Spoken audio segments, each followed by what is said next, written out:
maybe I'll be the last person working on this subpopulation, because into the future there won't be a population here, or not enough bears to call it a population. Hey, good morning, Jamie. How are you? Great. Yeah, the weather looks good. Looks like we'll have a good day tagging. Nick Lunn is going hunting.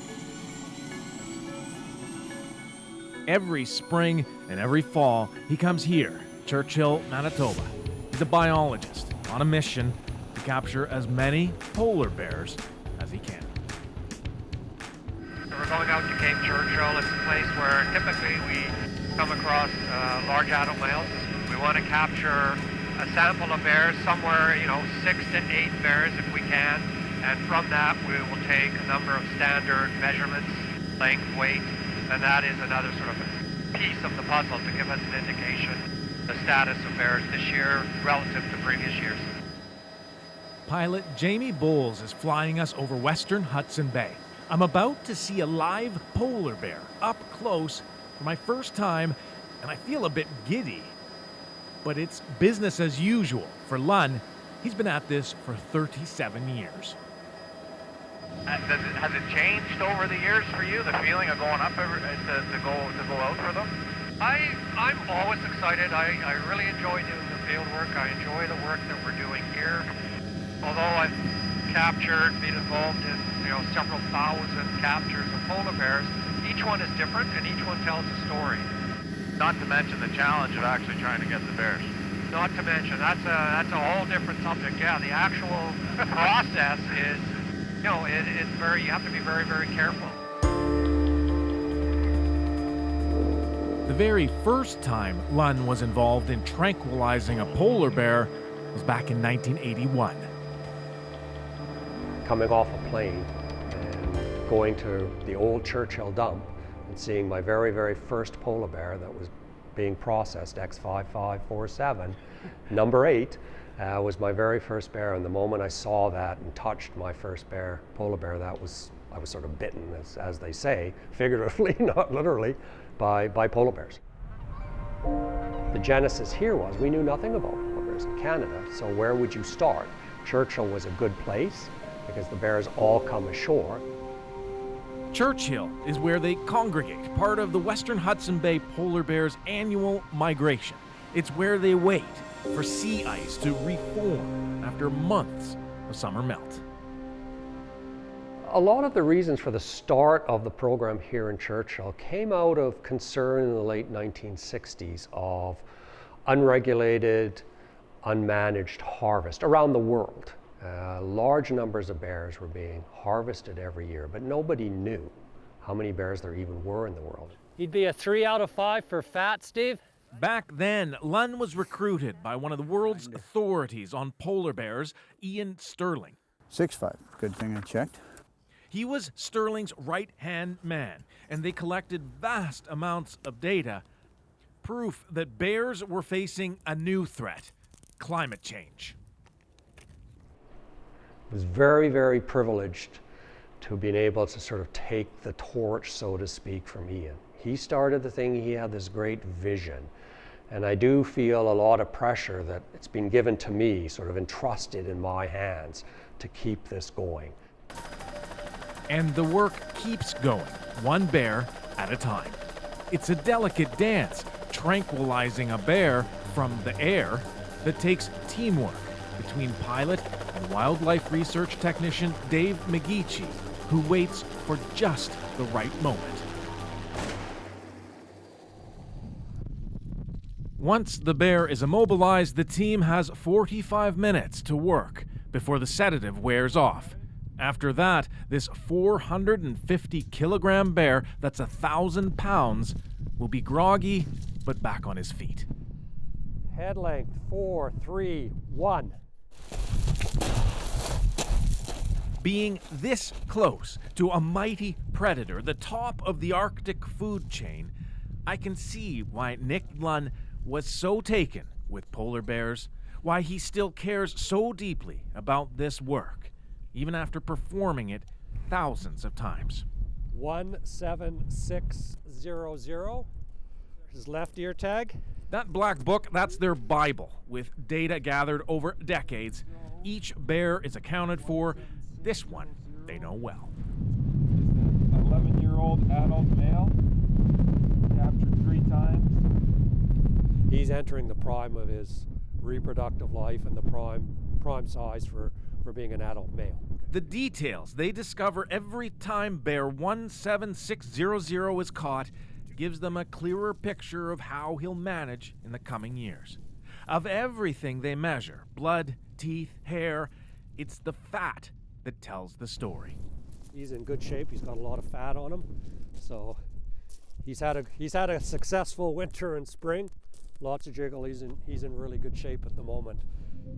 But good news for one bear doesn't change the reality ahead. This NASA animation shows the polar ice cap getting smaller each year, especially so in Hudson Bay. As temperatures keep rising, the sea ice diminishes. The bears are forced ashore earlier and have to wait longer for the ice to return. Polar bears don't eat much on land. Without their favorite food, seals, they go hungry. It's taking a toll. When the research started in the 1980s, there were 1,200 bears in western Hudson Bay. Now that number has dropped to about 800. So we put all our data in together with sea ice data, and when you sort of press the button and out came at the other end, we saw this decline, numbers numerically, decline in abundance of bears, which, that's one thing. But what was driving it, and what seemed to be very significant, was that the date of sea ice breakup had impacts on the survival of bears of all age and sex classes. So there was the final, for us, a final linkage that, hey, it's not just that the numbers of bears are going down and we don't know why. We could now start linking it into a real change in the environment that's having a direct impact on these animals. As polar bears get thinner, they get more desperate, and they become problem bears, so hungry they'll risk a trip to town. Inevitably, they're chased, tranquilized, put in holding cells, and then released further north, far away from human contact. Seems to be that they're getting bears of all ages and sex, females, and with cubs coming in and around town, get the occasional old adult male, late age adult male coming into town. Typically those ones are seen with sort of broken canines. It would be very rare to have a big fat adult male wandering causing problems. What's that telling you? It's telling that the bears in general are having a tougher time out on the sea ice than they did 30, 35 years ago. And that's manifesting itself in losing body condition, running low on your reserves, and trying to find sources. Not bad for 13. And the next 2 bears they catch show just how dire things have become. When you feel along here, he's in really... There's not much jiggle to this bear. On the fat scale, he's a 2 out of 5.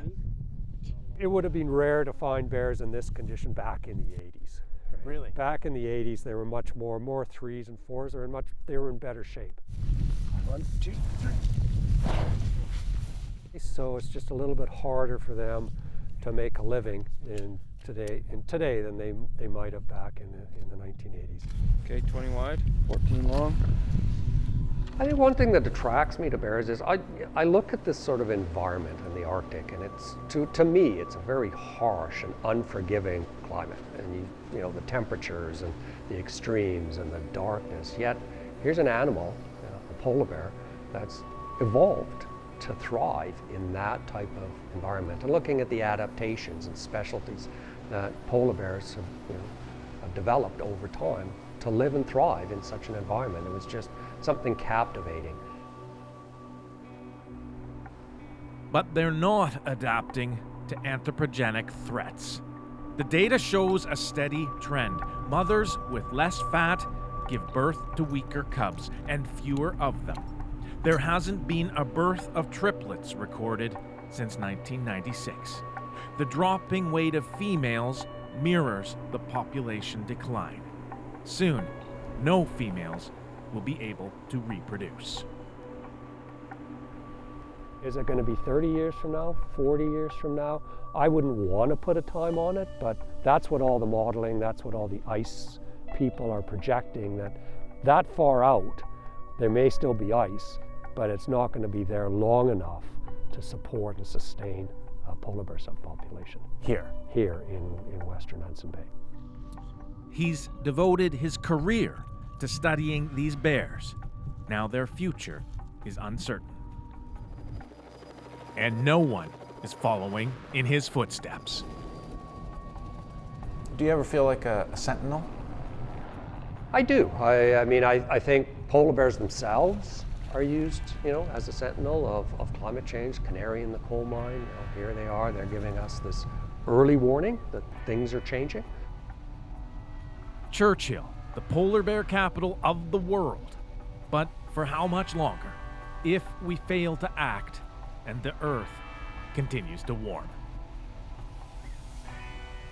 Duncan McHugh, CBC News, Cape Churchill, Manitoba.